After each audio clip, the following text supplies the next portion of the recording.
Now let's look. This story is just bizarre.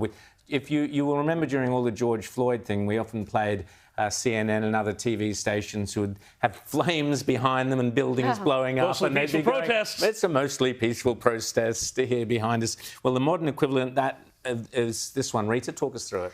Well, yeah, we had a horrific shooting in New York City, 4 innocent people killed, including a police officer, and CNN were just desperate to inject whiteness into the narrative and say the suspect could possibly be white, despite the images of him indicating otherwise. Let's have a look.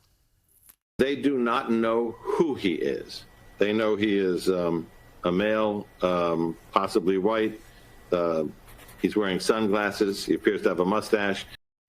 Yeah, possibly white, not really. But, you know, you'd be sure they wouldn't be saying possibly black, even though the image they had was very much possibly black. I mean, I don't know if we've got the mug shot or the more close-up image of the alleged gunman, but the desperation to inject whiteness into well, this is the thing. This is I mean, like we see this. This is the whole thing you see with the Sydney Sweeney sort of thing. You know, it's just because oh, well, the person's white, so therefore, it's whiteness. It's a return of whiteness. They were practically accusing Sydney Sweeney of doing the shooting there. But I mean, this is the whole thing that the left has. They are racially obsessed. They say the right is racially obsessed. No, it's projection. It's cover for the fact that they are the ones who are obsessed with race. But also, the point you made there, Rita, that if you had a situation, any news report whatsoever, anywhere in the West, and it was an event or a terrorist event or a murder or whatever, and the news reporter said possibly Middle Eastern or possibly black, that news reader would be off. They'd be out of the job. Especially if the assailant was white, pale white, and they're saying, oh, yeah, they're possibly black. And that was the case here. This is the thing that you see all the time, and it's tragic, but it's become, sort of a meme and almost a joke how, every time there's a car ramming attack or a stabbing spree in Europe that's committed by somebody, who might be yelling, they say, they yelled a religious slogan, is what they say, and then they generally try and say, oh, well, they were suffering mental health issues, and so it wasn't any terrorism involved. Let's have a look at this celebrity, so-called Leon, speaking about Donald Trump, of course. Oh, Trump.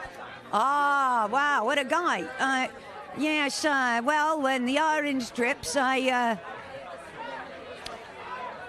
it's very weird to have like a showbiz guy in charge is surreal. I mean, because, well, I'm actually pretty horrified by how strategic and effective this whole thing has been, and I think there's a real disconnect in all of the noise around like the individuals that are going to be really taking the hits on a individual, like a human basis, in the trans community, gay community, black community, women.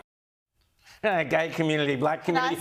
Sorry, I've always said don't let actors recite lines that haven't been written for them by somebody else. Who is this person? Do you understand a word? I've never heard of this person. She sounds like she's doing a bad impression of the nanny. Alfred Hitchcock said, I'm not saying actors are cattle, I'm just saying they should be treated like cattle, because when they step away from the scripts that are beautifully written by writers who are, I don't know, thinking... Put wonderful words in their mouths. And but at least she got in gays and blacks and I have this no and idea that, who she is, to be honest with you. So, do we know? I mean, I'm not sure. I think she's got a glittering career in front of her. That's all I'll say.